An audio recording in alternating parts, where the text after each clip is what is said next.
Bonjour, aujourd'hui je vais vous parler d'un voyage en Égypte que j'ai effectué au mois d'octobre. Un voyage d'une dizaine de jours, c'était pas très long, mais il était couplé également avec un petit séjour de 4-5 jours en Sicile et j'étais censé aller à Dubaï, tout ça sur le même voyage. Ça s'est pas fait pour diverses raisons que je vous expliquerai un autre jour. Là aujourd'hui, direction le Caire. Plus exactement, Sharm el-Sheikh. Ça a été ma porte d'entrée en Égypte au départ de Naples.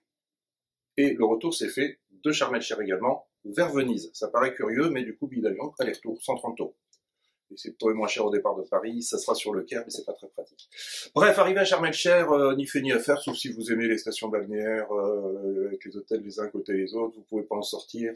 J'ai passé 2 jours, c'était voilà, reposant. Si vous voulez vous reposer dans ce coin de l'Égypte, du Sinaï, j'étais allé à Dahab, qui est 20 km au-dessus. Beaucoup plus cool.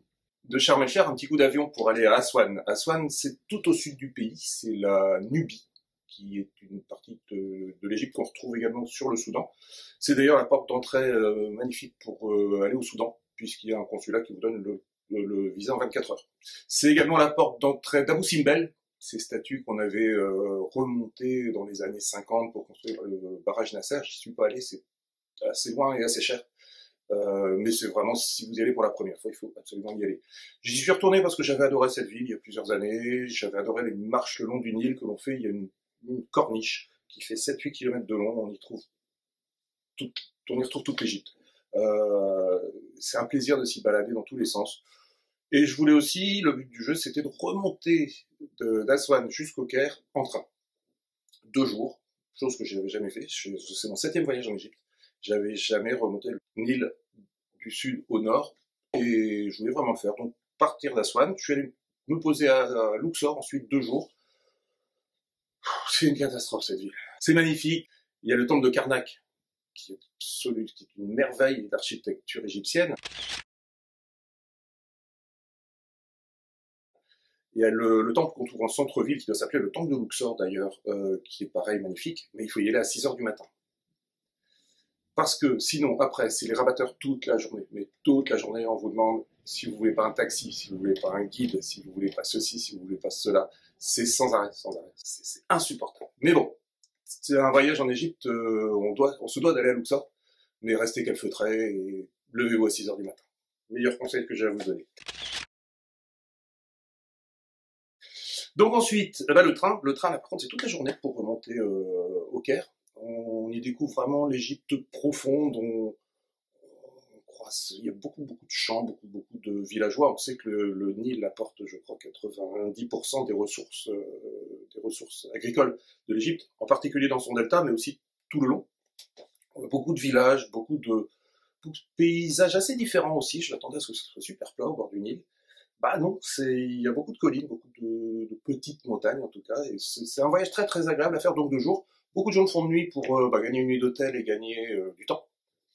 J'estime pas avoir perdu le mien. Ensuite, donc arrivé au Caire, une de mes villes de prédilection. Là, je vous dis, ça doit faire 6-7 fois que j'y vais. J'adore cette ville parce qu'elle est bordélique, parce qu'elle est bruyante. Donc toutes les bonnes raisons pour lesquelles les gens n'aiment pas le Caire, je l'aime pour ça. On attend 10 minutes pour traverser une rue parce que de toute façon les gens s'arrêtent jamais. Donc il faut traverser comme on peut. Mais j'ai jamais vu un accident au Caire. Les pyramides, c'est très touristique aussi. J'ai retrouvé un petit goût de Luxor, mais ça va encore. On est quand même moins embêté. Et puis c'est quand même vraiment un must-see. On est obligé d'y retourner. Je m'étais dit que j'irais pas, parce que ça fait combien de fois. J'y suis retourné quand même.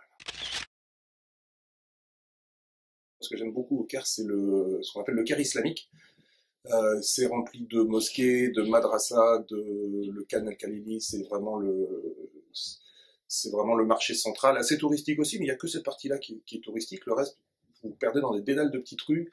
Il y a des ânes, il y a des motos, c'est vraiment le bordel, mais c'est génial, il y a des odeurs de partout, alors, un peu tout comme odeur d'ailleurs, un peu tout. Une de mes balades préférées au Caire, le Caire islamique. Le lendemain, le Caire copte. Alors les Coptes, c'est une longue histoire en Égypte, hein, c'est donc des chrétiens qui vivent des moments difficiles depuis, on va dire, une vingtaine d'années. La relation se passe beaucoup moins bien avec les islamiques, avec donc j'ai bien dit les islamiques. Les musulmans et les chrétiens se sont de tout temps très bien entendus en Égypte. Mais ceci dit, ça reste une très belle balade. Il faut aller à l'église suspendue, qui est vraiment somptueuse.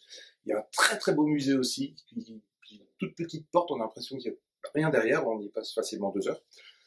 Et voilà pour le quartier copte, c'est une belle balade, on y va en métro du centre-ville, c'est très très facile à faire. Et enfin, la dernière journée, je l'ai consacrée à la citadelle. La citadelle et les 2-3 mosquées aux alentours. La citadelle, c'est pareil, ça date du, je vais dire 15e, alors que les historiens n'en veulent pas 1 ou 2 siècles près. C'est donc forcément, comme toute bonne citadelle, ça se mérite, ça grimpe. Et de là, on y retrouve des mosquées. Il y a 2-3 musées qui sont pas forcément passionnants pour ce qu'on va y voir, mais qui sont construits dans d'anciens palais. Et on prend vraiment plaisir à se promener dans le palais. Bon, éventuellement, regarder ce qu'ils proposent. C'est pas vraiment le but du jeu. Ensuite, une mosquée que j'ai vraiment adorée, c'est la mosquée Ibn Touloum. C'est un immense carré. C'est sur 2 étages. Et on y retrouve une paix, un silence qui fait vraiment contrepoids avec le bruit ambiant du Caire. Il y a de quoi s'asseoir, regarder les gens prier, regarder les gens se promener. Et pareil, on peut y passer des heures à méditer, on va dire, c'est peut-être le but d'un établissement religieux aussi.